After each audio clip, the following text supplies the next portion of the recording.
आपको ABP news की पूरी टीम की तरफ से बहुत बहुत शुभकामनाएं। बहुत बहुत धन्यवाद आपका। तो जैसे कि हमने बताया, जैसे कि हमने शुरुआत करी बेहद फिल्मी अंदाज में की, कुछ अपने आप को रिलेट कर पाते हैं इससे? बहुत कुछ, मेरा पूरा जीवन संघर्ष भरा है और मैं मेरे जीवन से ज़्यादा मेरे माता पिता का जीवन पूरा संघर्ष से भरा है।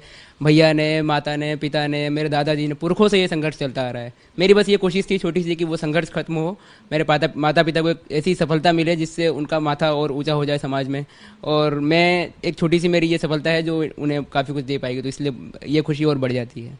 कौन कौन है आपके परिवार में प्रदीप? परिवार में घर अगर बोलूँ तो घर में हम 4 लोग हैं, माता पिता और भैया और मैं। वैसे परिवार तो मेरा पूरे सारे रिलेटिव्स का है, सब मुझे परिवार जैसे ही ट्रीट करते हैं अपना, और किसी भी विपत्ति में हमेशा साथ खड़े रहते हैं। आप अभी फिलहाल दिल्ली में रह रहे हैं, कब से दिल्ली में रहकर तैयारी कर रहे हैं? और मम्मी पापा, आपके भाई, वो सब कहाँ रहते हैं? मम्मी पापा और भैया इंदौर में रहते हैं, और मैं जून 2017 में आया, जब मैंने यहाँ वाजीराम कोचिंग ज्वाइन की, और तब से मैं यहीं हूँ हमेशा से।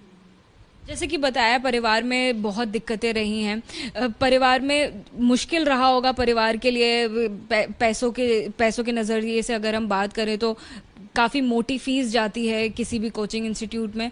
कितनी फीस गई, कैसे आपने उस चीज़ को ओवरकम किया? संघर्ष तो बहुत था, पैसों का संघर्ष भी था, लेकिन उससे ज़्यादा मेरे पिता और मेरे माता का जज्बा था जिसने मुझे आज यहाँ तक पहुँचाया है।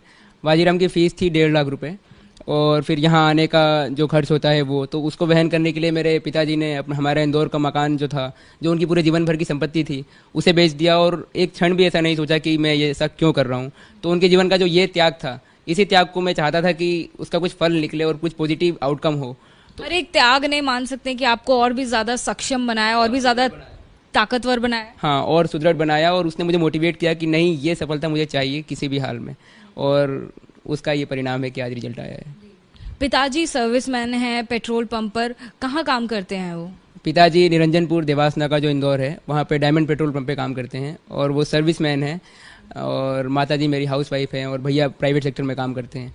पर तीनों लोगों ने मुझे पूरी मुसीबत में एक प्रोटेक्शन वॉल की तरह खड़े रहे। वो लोग, कुछ भी होता था तो मुझे किसी भी चीज़ की कुछ खबर नहीं होती थी।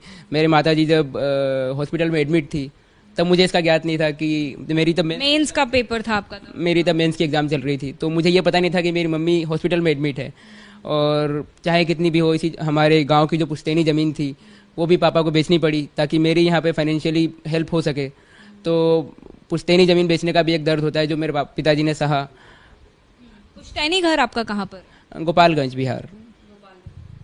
तो बिहार से जुड़ी हुई भी कई यादें होंगी। एक तो यहाँ पर आप आए हैं, दिल्ली में रहते हैं, कितना मुश्किल होता है अकेले रहना, कई प्रकार के खर्चे होते हैं, इसके अलावा से आपको पढ़ाई भी करनी है, कैसे सब कुछ मैनेज करते थे? कितने घंटे पढ़ पाते थे? पहले तो आपका पहला प्रश्न जो कि बिहार से जुड़े होने का, तो वो मेरी जन्मभूमि है और कर्मभूमि इंदौर है, और आगे की कर्मभूमि क्या होती है ये तो कैडर मिलने के बाद तय होगा।